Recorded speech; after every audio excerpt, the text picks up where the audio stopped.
तक अगर मॉइस्चर है तब ठीक है।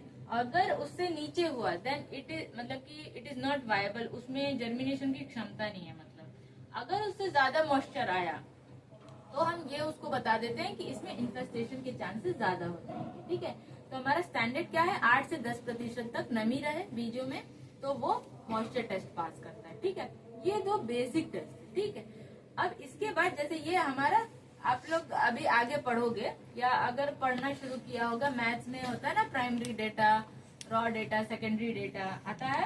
तो फिर ये क्या है, हम लोग जो नमूना आता है किसान की तरफ से, ये एकदम प्राइमरी डेटा बोल सकते हैं, इससे हम बनाते हैं। तो हमारे पास पहले सैंपल आते हैं, फिर हम अभी इसका एक्सटेंसिव ये वाला करते हैं, मॉइस्चर करते हैं। उसके बाद वी गो फॉर फर्दर, उसको कौन सा, उसको डिजीज कौन सा लग रहा है, वो सारे टेस्ट किए जाते हैं। मैंने जो आपको बताया वो एकदम बेसिक, वो सबके लिए किया जाता है। ठीक है, अब जो मैं ये बता रही हूँ कि हम ये जो कीट विज्ञान प्रयोगशाला में खड़े हैं, तो जैसा कि सीड हेल्थ यूनिट है, तो सीड के हेल्थ को प्रभावित करने वाले जो कारक बेसिकली कीट और सूक्ष्म जीव कैसे रोग उसको जो कर।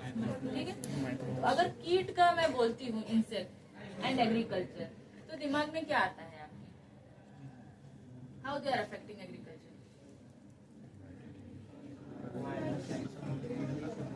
बोलो बताओ। बढ़ाता है, वेरी गुड। और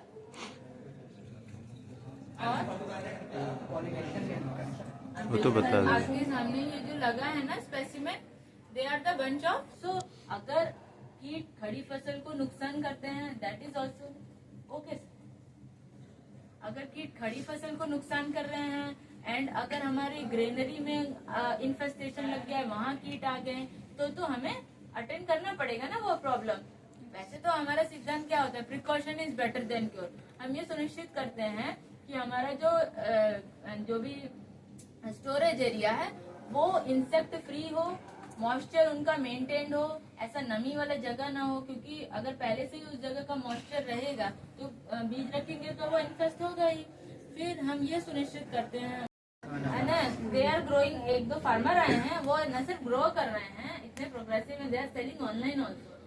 तो वो बिहार के हैं। काला गेहूं भी है, कुछ काला नहीं जानते, बट धीरे धीरे ऐसा भी नहीं है कि एकदम अनअवेयरनेस है, कुछ लोग कर रहे हैं कुछ लोग नहीं कर रहे हैं।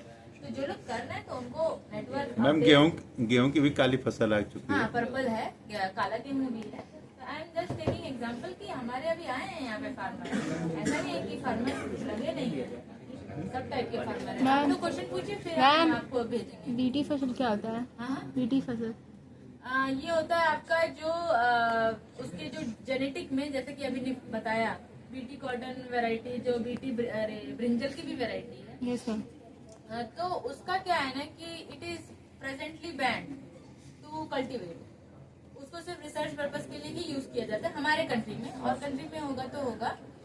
तो अभी क्या है, उस पर रिसर्च चल रहा है, और इट इज मतलब कि क्या है ना कि हमारे जो एग्रीकल्चर बेस्ड इकोनॉमी है उसका क्या सिग्निफिकेंस होगा उसके आने से मेन स्ट्रीम में, तो उसको अभी लोग शायद स्टडी कर रहे होंगे। जो भी प्रेजेंटली नियम ये है कि उसको कल्टीवेट नहीं कर सकते ज्यादा स्तर पर